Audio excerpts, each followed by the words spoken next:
ओम नमः चंडिकाय नमः। अथ श्री दुर्गा सप्तशती। पहला अध्याय। महर्षि ऋषि का राजा सूरत और समाधि को देवी की महिमा बताना। इससे पहले कि हम आगे बढ़ें, आपका स्वागत है हमारे इस यूट्यूब चैनल ज्ञान गंगा में। चलिए आगे बढ़ते हैं कथा की ओर। महर्षि मार्कंडेय बोले, सूर्य के पुत्र सावर्णी की उत्पत्ति की कथा विस्तार पूर्वक कहता हूँ, सुनो। सावर्णी महामाया की कृपा से जिस प्रकार मनवंतर के स्वामी हुए, उसका भी हाल सुनो। पहले स्वारोचिष नामक राज्य था। वह प्रजा को अपने पुत्र के समान मानते थे, तो भी कोला विध्वंसी राजा उनके शत्रु बन गए। दुष्टों को दंड देने वाले राजा सूरत की उनके साथ लड़ाई हुई। कोला विध्वंसियों की संख्या में कम होने पर भी राजा सूरत युद्ध में उनसे हार गए। तब वह अपने नगर में आ गए।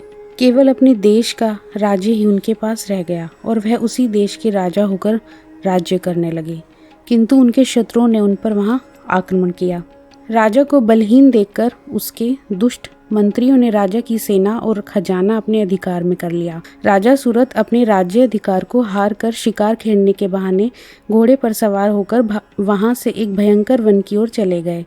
उस वन में उन्होंने महर्षि मेघा का आश्रम देखा।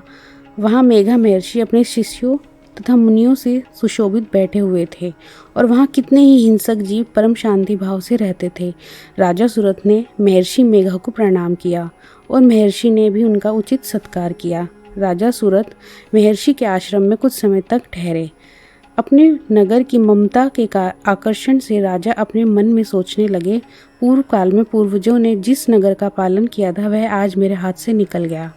मेरे दुष्ट एवं दुरात्मा मंत्री मेरे नगर की अब धर्म से रक्षा कर रहे होंगे या नहीं।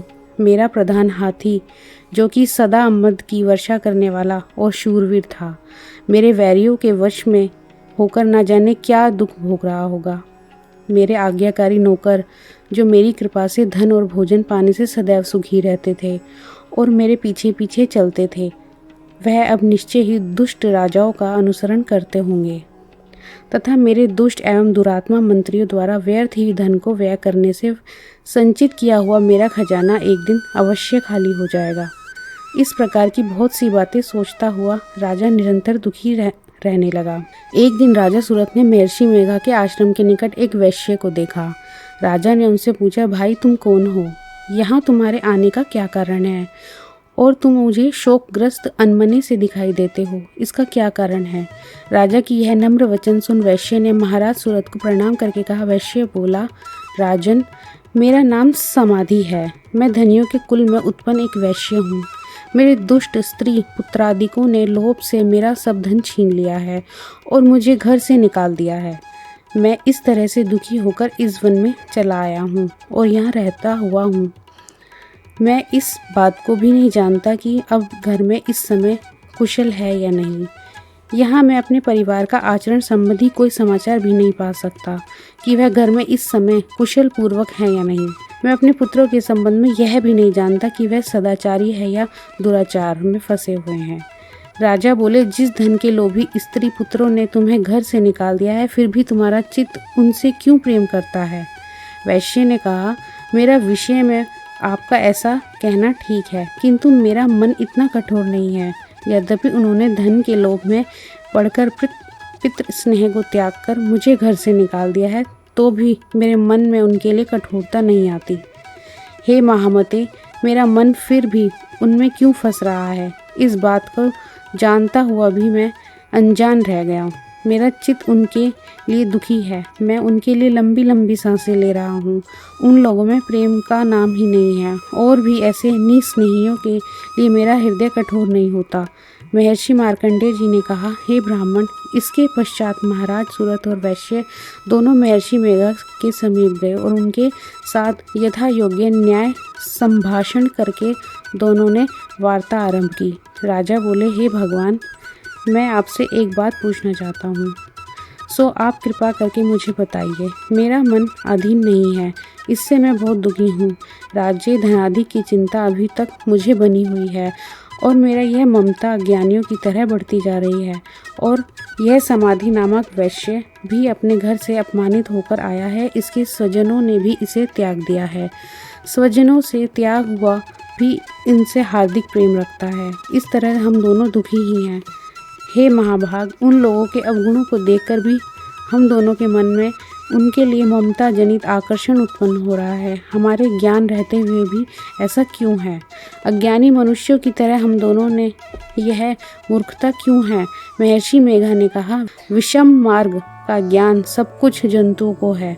सबों के लिए विषय पृथक पृथक होते हैं। कुछ प्राणी दिन में नहीं देखते और कुछ रात को, परंतु कई जीव ऐसे हैं जो दिन तथा रात दोनों में देख सकते हैं। यह सत्य है कि मनुष्य ज्ञान प्रधान है, किंतु केवल मनुष्य ही ज्ञानी नहीं होता, पशु पक्षी आदि भी ज्ञान रखते हैं। जैसे यहाँ पशु पक्षी ज्ञानी है, वैसे ही मनुष्यों का ज्ञान है, और जो ज्ञान मनुष्यों में वैसे ही पशु पक्षियों में है, तथा अन्य बातें भी दोनों में एक जैसी पाई जाती हैं। ज्ञान होने पर भी इन पक्षियों की ओर देखो कि अपने भूख से पीड़ित बच्चों की चोंच में कितने प्रेम से अन्न के दाने डालते हैं। हे राजन, ऐसा ही प्रेम मनुष्यों में अपनी संतान के प्रति भी पाया जाता है। लोभ के कारण अपने उपकार का बदला पाने के लिए मनुष्य पुत्रों की इच्छा करते हैं और इस प्रकार मोह के गड्ढे में गिरता है। भगवान श्री हरि की जो माया है, उसी से यह संसार मोहित हो रहा है। इसमें आश्चर्य की कोई बात नहीं है, किंतु यह भगवान विष्णु की योग निद्रा है।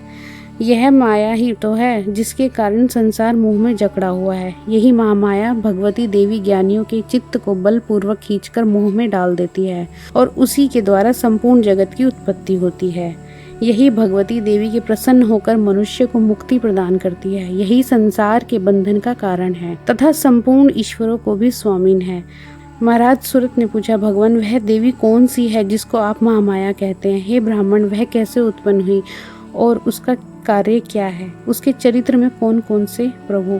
उसका जैसा प्रभाव हो, जैसा स्वरूप हो, वह सब ही कृपा पाकर मुझसे कहिए, मैं आपसे सुनना चाहता हूँ। महर्षि मेघा बोले, राजन, वह देवी तो नित्य स्वरूपा है।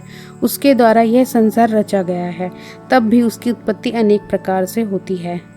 वह सब आप मुझसे सुनो। वह देवताओं का कार्य सिद्ध करने के लिए प्रकट होती है। उस समय वह उत्पन्न हुई कहलाती है। संसार को जल में करके जब भगवान विष्णु योग निद्रा का आश्रय लेकर शेष शैया पर सो रहे थे, तब मधु कैटभ नाम के 2 असुर उनके कानों के मैल से प्रकट हुए और वहां श्री ब्रह्मा जी को मारने के लिए तैयार हो गए। श्री ब्रह्मा जी ने जब उन दोनों को अपनी ओर आते देखा तो यह भी देखा कि भगवान विष्णु योग निद्रा का आश्रय लेकर सो रहे हैं। तो वह उस समय श्री भगवान को जगाने के लिए उनके नेत्रों में निवास करने वाली योग निद्रा की स्तुति करने लगे। श्री ब्रह्मा जी ने कहा, हे देवी, तुम ही स्वाहा, तुम ही स्वधा और तुम ही षटकार हो। स्वर ही भी तुम्हारा स्वरूप है। तुम भी जीवन देने वाली सुधा हो। नित्य अक्षर प्रवण में अकार, उकार, मकार, इन तीनों में माताओं के रूप में तुम ही स्थित हो। अतिरिक्त जो बिंदपत अर्धमात्रा है, जिसका कि विशेष रूप से उच्चारण नहीं किया जाता है, हे देवी, तुम भी तुम ही हो, वह भी तुम ही हो। हे देवी, संध्या, सावित्री और परम जननी तुम ही हो। तुम इस विश्व को धारण करने वाली हो। तुमने ही इस जगत की रचना की है और तुम ही इस जगत का पालन करने वाली हो। तुम ही कल्प के अंत में सबको भक्षण करने वाली हो। हे देवी, जगत की उत्पत्ति के समय तुम सृष्टि रूपा होती हो, पालन काल में स्थित रूपा हो और कल्प में अंत हो, संहार रूप धारण कर लेती हो। तुम ही महाविद्या, महामाया, महामेघा, महारात्रि और मोहरात्रि हो। श्री ईश्वरी और बोध स्वरूपा बुद्धि तुम ही हो। लज्जा, पुष्टि, तुष्टि, शांति और क्षमा भी तुम ही हो। तुम खड़ग धारिणी, शूल धारिणी, घोर रूपा तथा गधा, चक्र, शंख और धनुष को धारण करने वाली हो। बाण, भुशुंडी और परिघ, यह भी तुम्हारे ही अस्त्र हैं। तुम सौम्य और सौम्यतर हो। यही नहीं बल्कि जितनी भी सौम्य तथा सुंदर वस्तुएं इस संसार में हैं, उन सबसे बढ़कर सुंदर तुम हो और अपर सबसे पर रहने वाली सुंदर तुम ही हो। हे सर्वस्वरूपे देवी, जो भी ससद पदार्थ हैं और उनमें जो शक्ति है, वह भी तुम ही हो। ऐसी अवस्था में भला तुम्हारी स्तुति कौन कर सकता है? इस संसार की सृष्टि, पालन और संहार करने वाले जो भगवान हैं, उनको भी जब तुमने निद्रा के वशीभूत कर दिया है, तो फिर तुम्हारी स्तुति कौन कर सकता है? मुझे भगवान विष्णु तथा भगवान शंकर को शरीर धारण कराने वाली तुम ही हो। तुम्हारी स्तुति करने की शक्ति किसमें है? हे देवी, तुम तो अपने इन उदार प्रभावों के कारण ही प्रशंसनीय हो। मधु और कैटभ को मधु और कैटभ जो भयंकर असुर हैं, इन्हें मोह में डाल दो और श्री हरि भगवान विष्णु को भी जल्दी जगा दो और उनमें उनको मार डालने की बुद्धि भी उत्पन्न कर दो। महर्षि मेघा बोले, हे राजन, जब ब्रह्मा जी ने देवी इस प्रकार स्तुति करके भगवान को जगाने तथा मधु और कैटभ को मारने के लिए कहा तो वह भगवान श्री विष्णु के नेत्र, मुख, नासिका, बाहु, हृदय और वक्ष स्थल से निकल ब्रह्मा जी के सामने खड़ी हो गई। उनका ऐसा करना था कि भगवान श्री हरि तुरंत जाग उठे और दोनों असुरों को देखा, जो कि अत्यंत बलवान तथा पराक्रमी थे और मारे क्रोध के जिनके नेत्र लाल हो रहे थे और जो ब्रह्मा जी का वध करने के लिए तैयार थे। तब कुद्र हो इन दोनों दुरात्मा असुरों के साथ भगवान श्री हरि पूरे 5000 वर्ष तक लड़ते रहे। एक तो वह अत्यंत बलवान तथा पराक्रमी थे, दूसरे महामाया ने भी उन्हें मुंह में डाल रखा था। अतः वह श्री भगवान से कहने लगे, हम दोनों तुम्हारी वीरता से अत्यंत प्रसन्न हैं, तुम हमसे कोई वर मांगो। भगवान ने कहा, यदि तुम मुझ पर प्रसन्न हो तो अब तुम मेरे हाथों से मर जाओ, बस इतना सा ही वर मैं तुमसे मांगता हूँ, यह दूसरे वर से क्या प्रयोजन है। महर्षि मेघा बोले, इस तरह से जब वह धोखे में आ गए और उन्होंने अपने चारों जल ही जल देखा तो वह कहने लगे, जहाँ पर जल ना हो, सूखी जमीन हो, उसी जगह हमारा वध कीजिए। महर्षि मेघा कहते हैं, तथास्तु कहकर भगवान श्री हरि ने उन दोनों को अपनी जांग पर लिटाकर उन दोनों के सिर काट डाले। इस तरह यह देवी श्री ब्रह्मा जी की स्तुति करने पर प्रकट हुई थी। अब तुम उनके प्रभाव का वर्णन करता हूँ, सो सुनो।